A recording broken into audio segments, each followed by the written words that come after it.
सामने आपका जो नौजवान बैठा हुआ नजर आ रहा है, ये राहुल प्रजापति है, विभिन्न संगठनों से जुड़े हुए हैं, विभिन्न अन्य संगठनों के साथ मिलकर काम भी कर रहे हैं। मैं जिन भी प्रजापतियों से मिला हूं, जो संगठन या संस्था वगैरह चला रहा है, ये उनमें सबसे युवा है। आप इनकी शक्ल चेहरे पे देख सकते हैं कि काफी ज्यादा युवा है।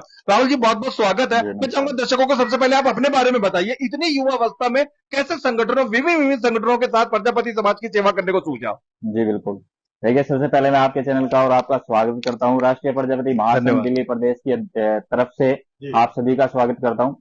और जहां तक बात है प्रजापति समाज में सेवा करने की, तो ये सबकी अपनी अपनी भावना होती है। जाकी जैसी भावना वाको वैसा ही फल दे।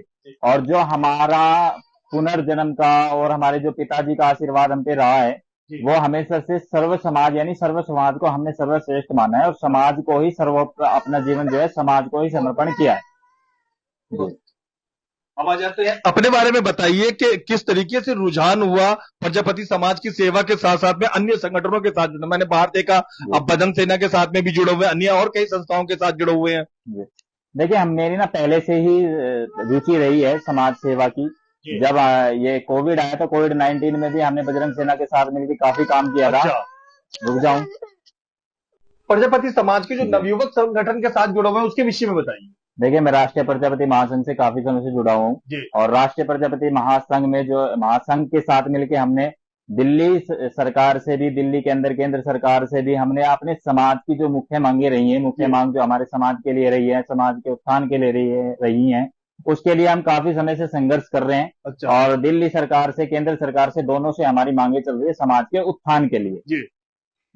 समाज के उत्थान की अगर हम बात करेंगे तो क्या महसूस करते हैं पहले के मुकाबले शिक्षा की स्थिति अब प्रजापति समाज में कैसी है? देखिए, प्रजापति समाज में शिक्षा की स्थिति भी सुधर रही है, लेकिन उसके साथ साथ मैं आपके चैनल के माध्यम से बताना चाहूंगा कि जो हमारा जन्मसिद्ध अधिकार होता है, एक तो जन्मसिद्ध अधिकार हमको काफी समय से नहीं मिल रहा है। ना तो केंद्र सरकार उस पर ध्यान दे रही है, ना ही राज्य सरकार उस पर ध्यान दे रही है।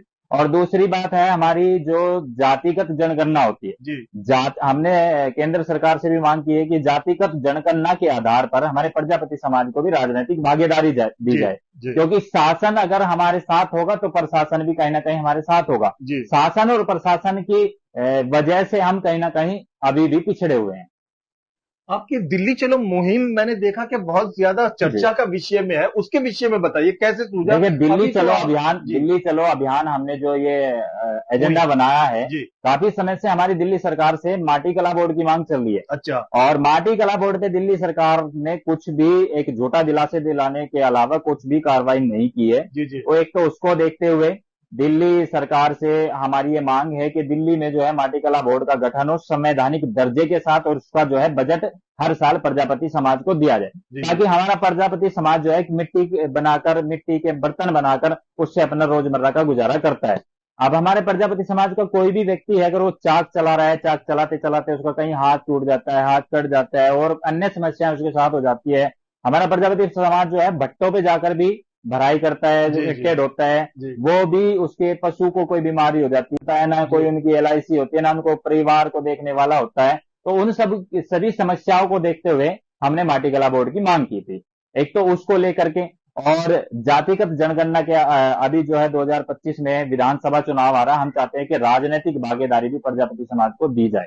राजनीति की बातें करते हैं, अभी भी देखा जा रहा है वाकई प्रजापति समाज ने, मैं खुद मानूंगा, बड़ी तरक्की कर दी। पिछले 30 साल से मैं जुड़ा हुआ हूं, मैंने देख रहा हूं शिक्षा का स्तर बढ़ गया, आर्थिक स्तर बढ़ गया। जिन जिन लोगों ने कुम्हार वाला काम छोड़ के दूसरे किसी चमड़े के, लोहे के, पीतल के काम में आ गया और तरक्की कर। राजनीतिक स्तर पे आपको नहीं लगता कि अभी भी प्रजापति समाज थोड़ा सा? देखिए, राजनीतिक स्तर पर कहीं ना कहीं जो मैं आपके चैनल के माध्यम से एक बात और बताना चाहता हूँ कि हमारे एक तो युवा है, जो हमारी युवा पीढ़ी है, कुछ युवा पीढ़ियों के अंदर अपने प्रजापति समाज का, अपने इतिहास की जानकारी नहीं है। अगर हमारे प्रजापति समाज को अपने इतिहास की जानकारी होती है तो मैं आपके चैनल के माध्यम से देना चाहता हूं कि जब इस सृष्टि की रचना हुई, सृष्टि की रचयिता ब्रह्मा जी के ज्येष्ठ पुत्र हुए दक्ष प्रजापति महाराज को जिम्मेदारी दी गई कि आप जो है सृष्टि की रचना करो, और उनको जिम्मेदारी देने के बाद उन्होंने जो है सृष्टि का चलन किया। तो प्रजापति समाज का जो इतिहास है वो कहीं ना कहीं दबा रहा है, और उसी की वजह से हमारा प्रजापति समाज इतना पिछड़ा रहा है। नहीं तो आज भी अगर हम प्रयास करें तो हमारा प्रजापति समाज जिस दिन एक हो गया और एक होके सड़क पर निकल आया ना, तो उस दिन प्रजापति समाज की राजनीतिक भागीदारी भी आ जाएगी और वो केंद्र में भी जाके बैठ जाएगा। संगठन तो बहुत सारे खुल गए हैं, बहुत सारे स्थापित हो गए हैं, बहुत सारे काम भी अच्छा अच्छा कर रहे हैं। क्या लगता है एकजुटता की थोड़ी बहुत कहीं कमी पेशी है? देखिए, मुझे नहीं लगता कि एकजुटता की कमी है। अगर हम बात करें संगठनों की, अगर ये सारे संगठन जिस दिन एक मंच पे आकर और एक मंच से मांग करेंगे, अभी जो ये दिल्ली चलो अभियान जो हमने किया है, दिल्ली चलो अभियान के अंदर आप देखिएगा इसके भारत के अंदर जितने प्रजापति समाज के संगठन है वो एक मंच पर होंगे, एक मंच से मांग होगी और ये मैसेज पूरे भारत के अंदर जाएगा। इसको केंद्र सरकार भी देखेंगी, राज्य सरकारें भी देखेंगी और उसी मंच के कार्यक्रम करवाते रहते हैं। मैं सोशल मीडिया पे देखता रहता हूं। अभी हाल ही में 4-5 महीने में आपने जो विभिन्न कार्यक्रम करवाए वो दर्शकों को बताएं। देखिए, हमारा मुख्य जो उद्देश्य रहा है समाज से जुड़ना और समाज सेवा करना। तो हम कभी जो है एक हमारी बजरंग सेना भी है, बजरंग सेना के संकीर्तन मंडल के माध्यम से एक हनुमान जन्मोत्सव होता है, उसके अपने सनातन धर्म के प्रचार के लिए, बिल्कुल हर साल जी, सनातन धर्म के प्रचार हेतु श्री रामकोटी मंदिर नरेला से चलकर बड़ी विशाल भव्य ध्वजा यात्रा निकलती है हमारी श्री दादा माई वाले धाम पर जो संपन्न होती है। उसमें विभिन्न जो देश के कोने कोने से संत गण आते हैं, देश के कोने कोने से मंत्री गण आते हैं। तो उसके अलावा हम जो है निःशुल्क हनुमान जी का संकीर्तन कराते हैं। हनुमान जी का जो कीर्तन होता है वो हर साल हनुमान जी का कीर्तन हम निःशुल्क कराते हैं और पर्ची निकलती है जिसकी जैसी गुंजाइश होती है उसके वहां पर फिर वो कीर्तन किया जाता है। आपके बराबर में बांकेनेर में जो दादा माला मंदिर है वहां पे जन्माष्टमी में जो विशाल का प्रोग्राम होने वाला है उसके विषय में दर्शकों को देखिए, श्री दादा माई वाले धाम पर बड़ा विशाल को बड़ा भव्य कार्यक्रम होना जा रहा है जो कि पिछले काफी सालों से चला आ रहा है और बड़ा भव्य कार्यक्रम होता है। इसमें हमारे आसपास का ये हमारे जो है श्री दादा माई वाले धाम जो है एक क्षेत्रीय देवता है, जो भी हमारे आसपास का क्षेत्र है सभी इस दादा माई वाले धाम पर पहुंचते हैं और श्री दादा माई वाले धाम का दर्शन करके अपने आप को सौभाग्यशाली समझते हैं। अंतिम बात की तरफ आता हूं, प्रजापति समाज से क्या अपील करना चाहेंगे आप? देखिए, मैं आपके चैनल के माध्यम से प्रजापति समाज से सिर्फ एक ही अपील करना चाहता हूं कि लहरों से डरकर कभी नौका पार नहीं होती और कोशिश करने वालों की कभी हार नहीं होती। तो मैं अपने प्रजापति समाज से यही कहूंगा कि हमें संघर्ष करना है, दिल्ली चलो अभियान को सफल बनाना है ताकि इस दिल्ली चलो अभियान के माध्यम से इन सरकारों को यह पता लग जाए कि जिस दिन ये प्रजापति समाज दक्ष प्रजापति के भांति सड़क पर निकल आया उसी प्रकार आपको सोचने पर मजबूर कर देगा। मैं आपके चैनल के माध्यम से इन सरकारों को बता देना चाहता हूं कि अगर हम हमारे दक्ष प्रजापति महाराज सृष्टि को बना सकते हैं तो उसके वंशिज सरकारों को बना भी सकते हैं और तोड़ भी सकते हैं।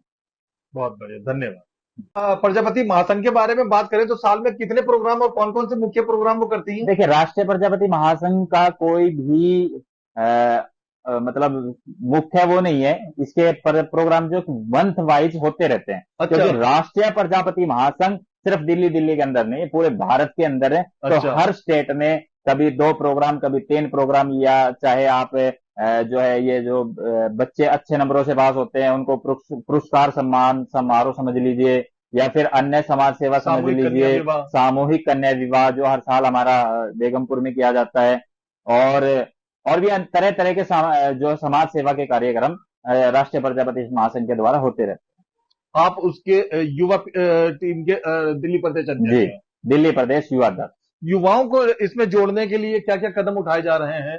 देखिए, हम अपने अभी भी देखा जा रहा है आपकी संस्थाओं में 60 साल से ऊपर वाले लोग ज्यादा नजर आते हैं। देखिए, मैं तो बस एक ही प्रयास है हमारा कि हमारा युवा प्रजापति समाज, सबसे पहले हम चाहते हैं कि हमारे प्रजापति समाज के युवाओं के अंदर प्रजापति समाज का इतिहास जागृत हो।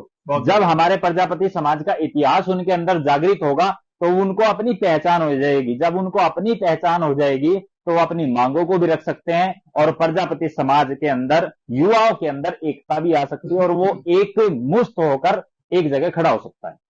बहुत बहुत धन्यवाद, थैंक यू।